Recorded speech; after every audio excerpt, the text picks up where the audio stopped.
Okay, so my name is William. I come from North Carolina. I came to Korea in 2004 because since I was maybe 15 or 16 years old, I had been learning Taekwondo.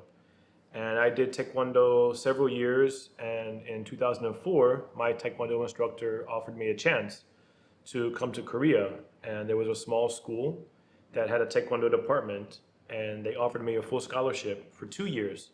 So I came here for that, and since that time I studied Korean language. I did my bachelor's degree, my master's degree here, and I've been here ever since. This is Chilpo Beach, one of the many beaches in Pohang, South Korea. To William, this rocky outcrop at the northern end of the beach is known as ADS 126.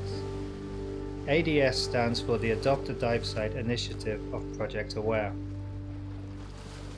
Due to its location and ocean currents, this location has a lot of debris on both its shores and beneath the waves. Since moving to South Korea, William has developed a strong connection for this area and has made it his mission to clean it when ocean conditions allow him to do so.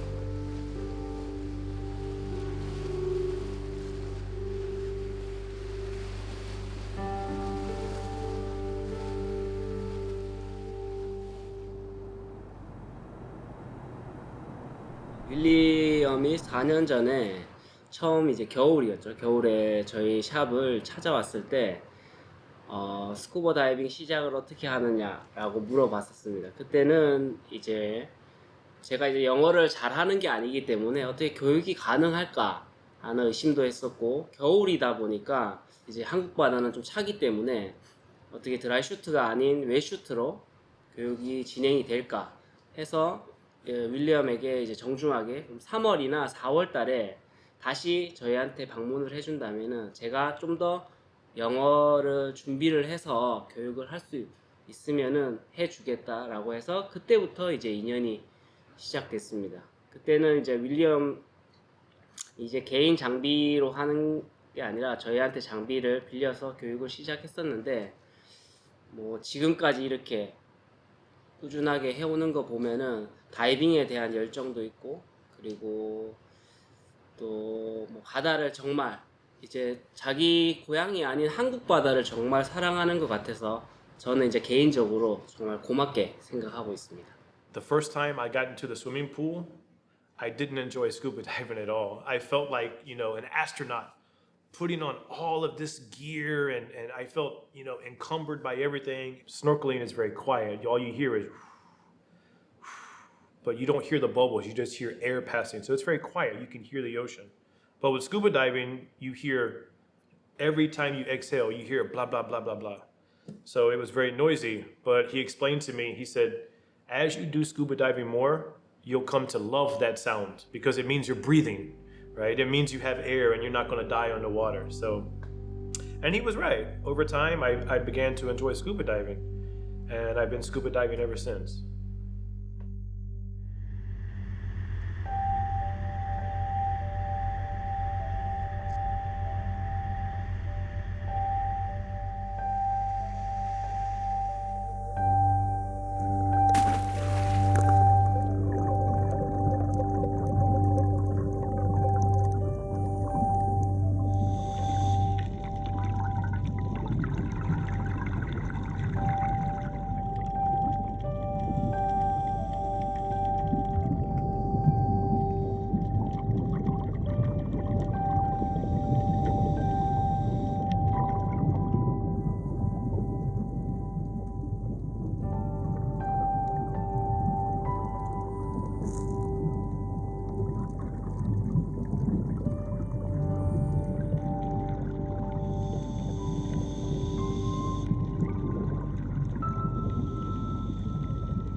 And so the first level of scuba training is open water.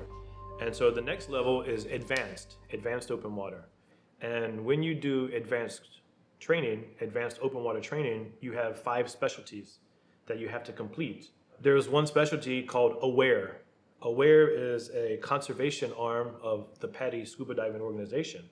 And they focus a lot on conservation of the ocean. And another wing is about debris, marine debris.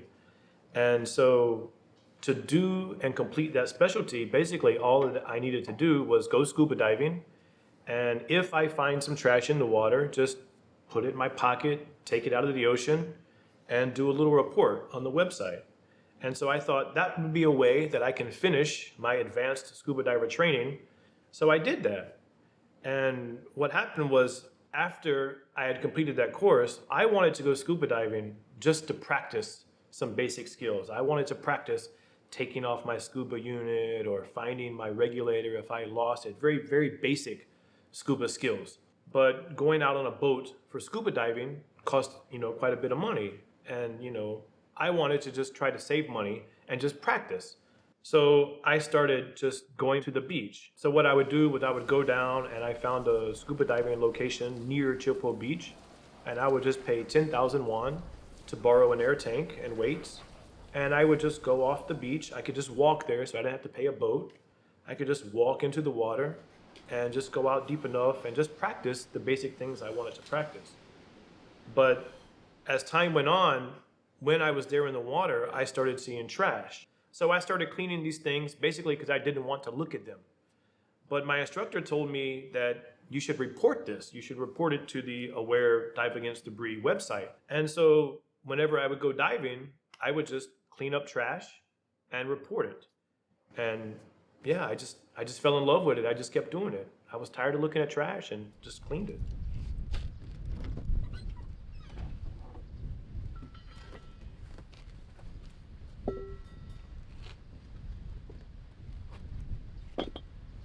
The waves aren't too bad. It's a little bit choppy as far as wind, but a couple days last week, the waves are pretty high, over 2 meters, maybe 2.5 meters.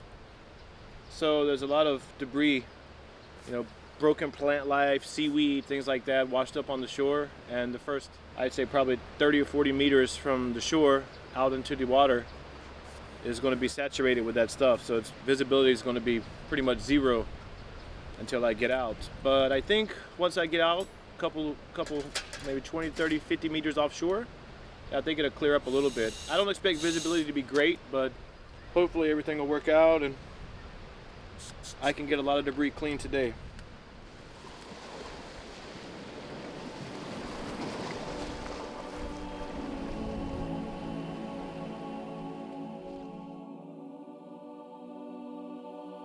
Just before the official beach season starts, and many visitors flock to the beaches of South Korea, William went down to his dive site to do his regular cleanup.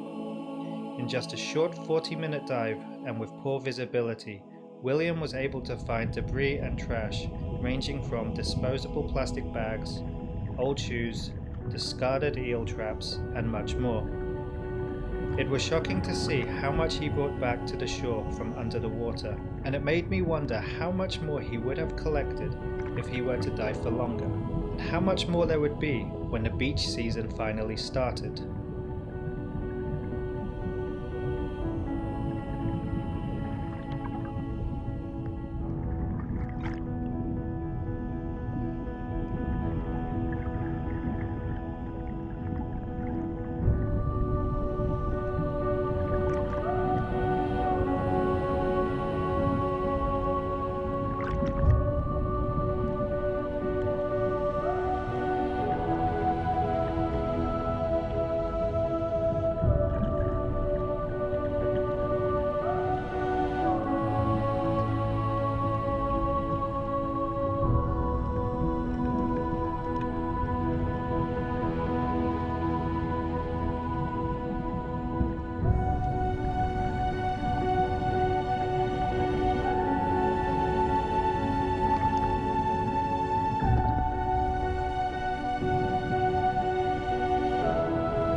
the temperature was pretty good. I didn't wear my computer, so I don't know the exact temperature, but I'd guess maybe 17, 18 degrees right around this area. But the visibility was pretty bad until you move around the point, go a bit farther north, and then the visibility clears up. So the visibility is pretty good out there, maybe 4 or 5 meters, which is pretty good for this area. Good enough for cleaning, and got a lot of trash, so today was a success.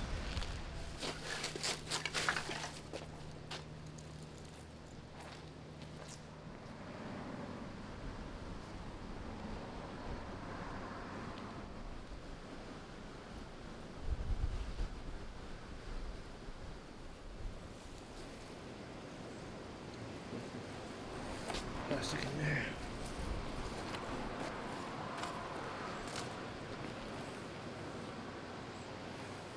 So the trash that I typically find is varied, and actually it changes depending on the season.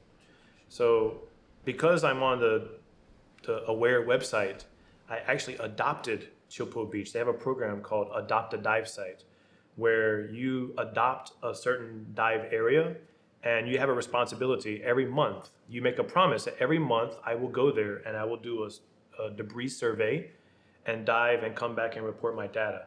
So I try to go there at least once a month.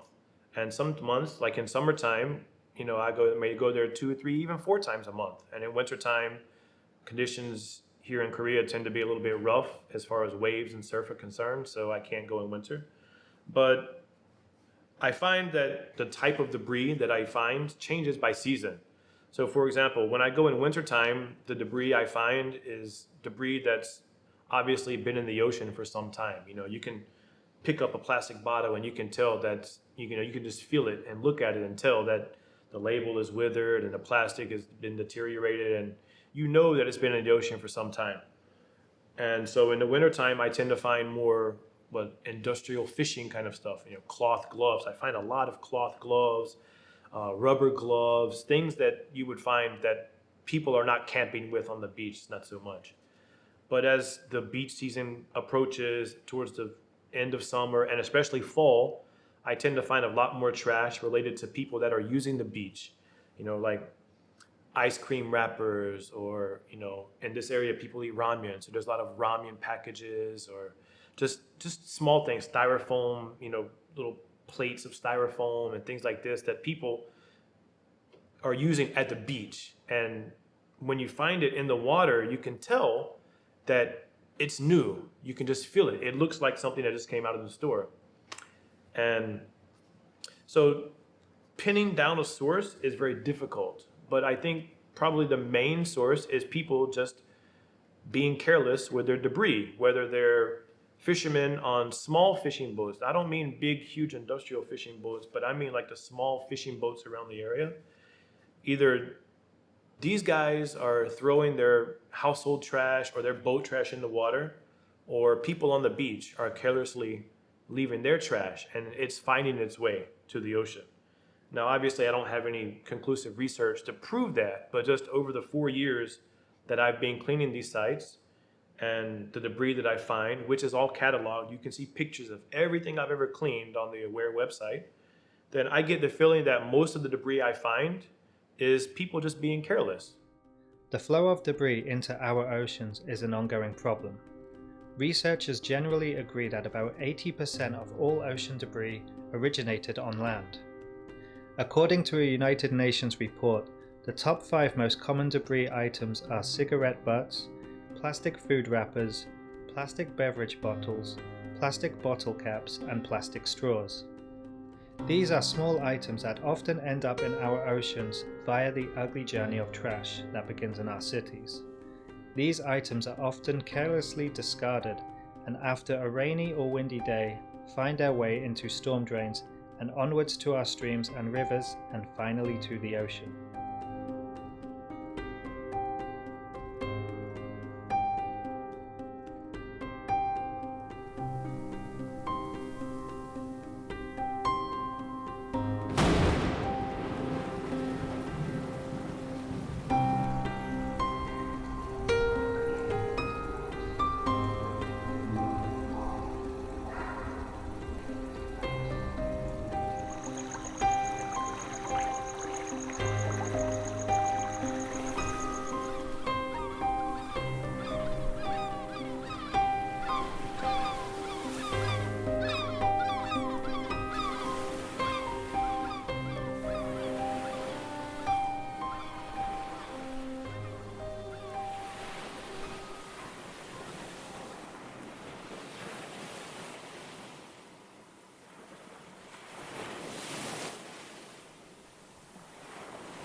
That'll fix your hair.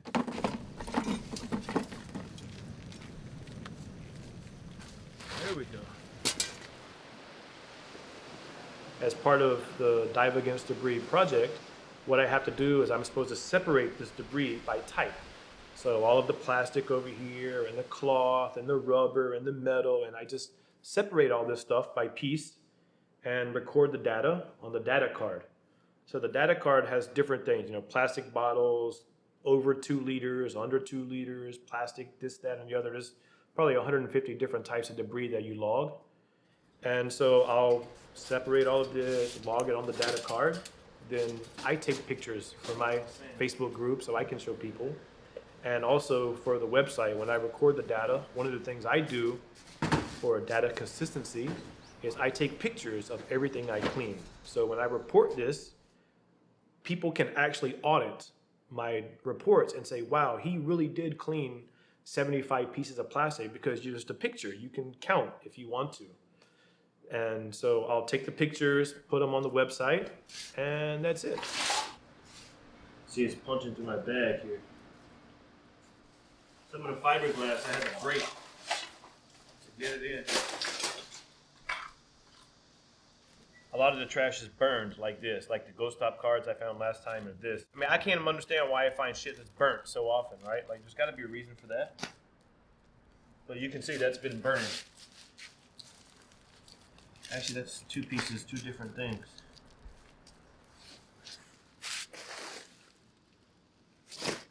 Quite a lot of burlap today. And these are both from the same company, I think. This is ramen, shin ramen. I think. 4, 5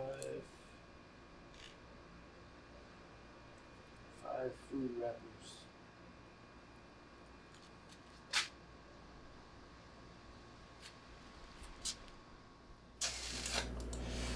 Okay, let's look at these real quick. Ah, who's this guy?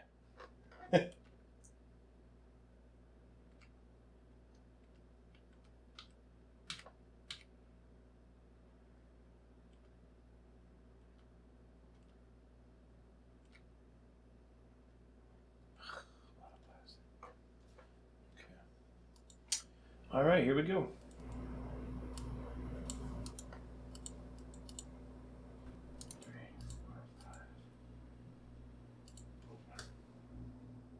Longitude, latitude. 22. 3 plus 2, 5.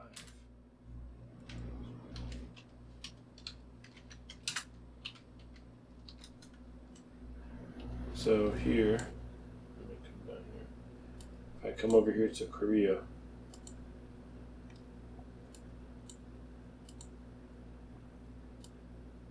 see Jeju's been busy lately. They don't have anything on me. So this is up until my last survey. Today, this will probably be really close to 6,000 once they put what I did today in. But this is the pinwheel of all my... They can't even fit it on the screen. I wish I could just zoom out and see this pinwheel. But if I zoom out, it just comes back to this. So it'll be here. And that's it. Now just take a shower and have some adult beverages and enjoy the rest of my Saturday. 자, 윌리엄이 지금 4년 정도 되면서 너무 대단하다고 생각했던 게, 이제 윌리엄이 이제 환경 보호를 하는 섹터가 있는데, 이제 포항 쪽에 실포 해수욕장에서 이제 클린을 하고 있는데 너무 대단한 것 같아요. 봉사활동인데 매주 이제 바다가 허락하면은 가서 이제 청소를 하고, 그 다음에 이제 분류를 해서 자기가 이제 또 프로젝트 외에 브리핑도 하고, 그러면서 이제 한국 바다인데 한국 사람이 아닌 외국 사람이 이렇게 열정적으로 청소를 하는 거 보고, 저 또한 이제 조금 반성하게 되고 또 윌리엄과 함께 이제 한국 바다를 청소를 해 나가야 되지 않을까. 조금은 어렵지만 이제 시도를 해봐야 되지 않을까라는 생각을 많이 하게 됩니다.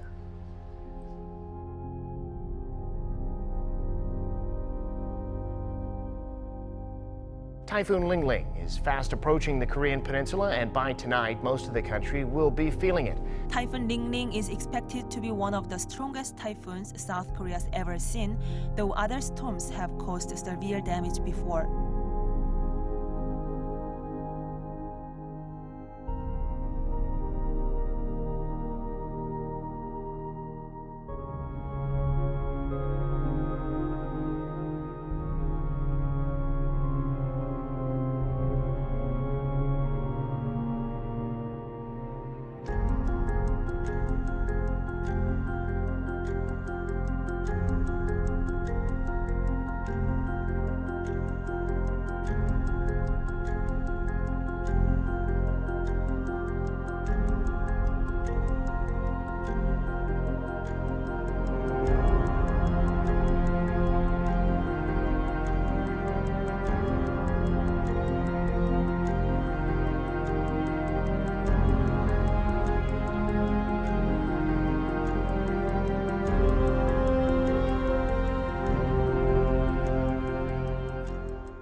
The year's 18th typhoon is fast-moving and powerful. Mitak swept across the southern part of Korea yesterday and is now moving out towards the East Sea, forecast to leave the country by the afternoon.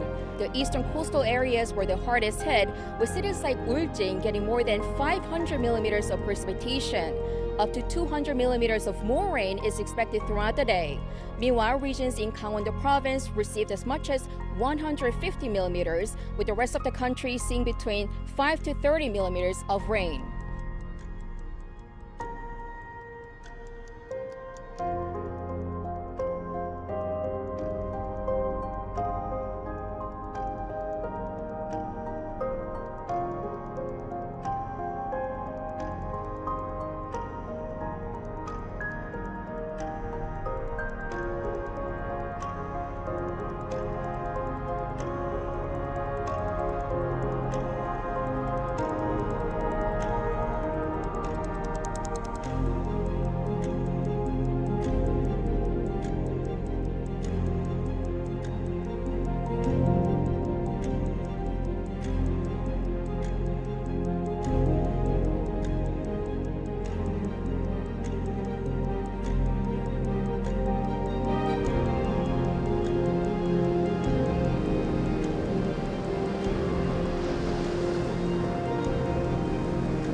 Yeah, so it's been over a month since I've been down here to clean up at the beach, because this year we've had a record number of typhoons coming through South Korea, so the oceans have been pretty rough. Just like today, I wanted to come down here and dive today, but there's just so much waves, it's impossible and dangerous for me to get out there by myself and dive.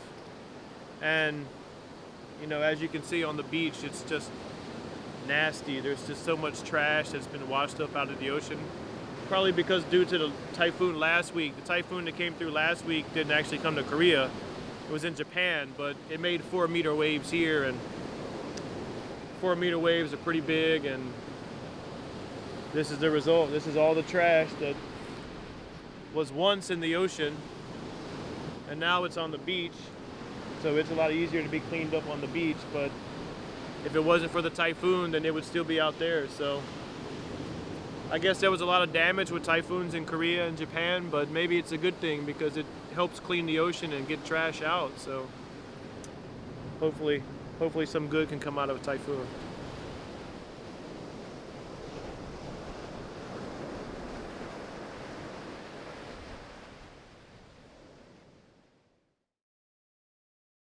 So a lot of people ask me, why do I do this work? You know, why do you spend your money to drive down to the beach? And why do you spend money to borrow air tanks to clean the ocean? There's so much trash out there, and really the trash that I clean, it looks like a lot when I bring it out of the ocean, but really in the grand scheme of things, it's really a small amount. So people ask me, why do you do it? You're really not making a big difference. But at this point in my life, where I'm at in life, this work has kind of become like a legacy for me. Because, I'm not married, I've never been married, and I don't have any children. And so this work is like a child to me. When I'm departed from this earth, when I leave this earth, I ask myself, what do I have that people are going to remember me for? What's going to exist of my life when I'm done? And this work and this film are going to be things that will represent me after I'm gone. And so for me, that's worth spending a little bit of money, because I enjoy scuba diving, of course, but also just fulfilling that need that I have in myself as a man to have some kind of legacy after myself is very strong motivation to keep doing this work. I remember, many years ago, maybe, 8 years ago, I think, my sister and some other people from the city and from the surrounding area, they would go outside the Ringling Brothers and Barnum Bailey Circus, and they would protest the unethical treatment of the animals. They would organize by Facebook, and they would just go stand outside the circus with signs, saying, this is what's happening to elephants. And they were just out there letting their voices be heard. Maybe 3 years after she started doing that, the Ringling Brothers and Barnum Bailey Circus closed down. And when I saw that, I thought to myself, wow, even just regular everyday people can go out there and make a real difference. Lately here in South Korea, the government's been doing quite a bit regarding plastic waste. And actually these days, quite a lot of civic groups are going out and they're taking action. And in particular, there's this one group in Pohang, and they're a group of mothers. And they go out to the beach with their children and they clean up trash. And they're teaching their children about the issue of ocean debris and plastic on the beach and people being more responsible with their garbage. That group and myself, we don't get money from the government. Nobody is paying my gas fee. Nobody's paying those mothers' lunch fee. Nobody's paying anybody any money to do that. They're just doing it because they care about this issue. And we need more people to act like that.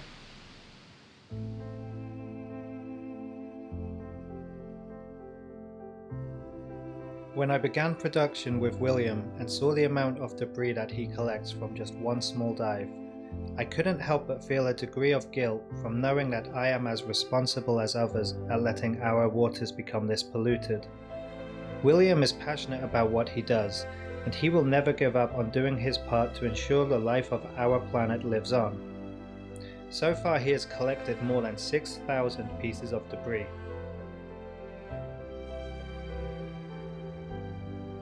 Now imagine how much debris could have been removed if more people were involved in these cleanup operations, and imagine how much cleaner our world's oceans and seas would be. South Korea isn't really a well-known destination for scuba diving like Thailand or Indonesia. But even in Pohang, where I go scuba diving and where I clean trash, there's so much beauty out there and people really don't realize it. There are times where I'm out there and I'm cleaning trash and there are literally thousands of fish around me.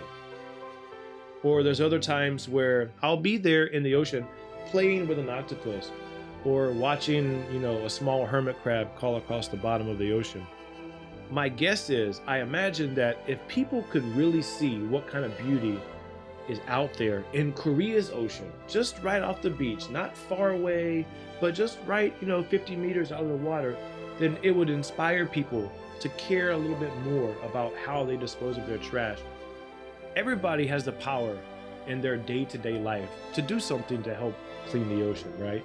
I mean, people can use, reusable bags when they go shopping, or don't take a straw when you go buy your coffee, or be careful with trash and blowing out the window of your car. There's so many things that everybody can do to help reduce this problem of ocean trash.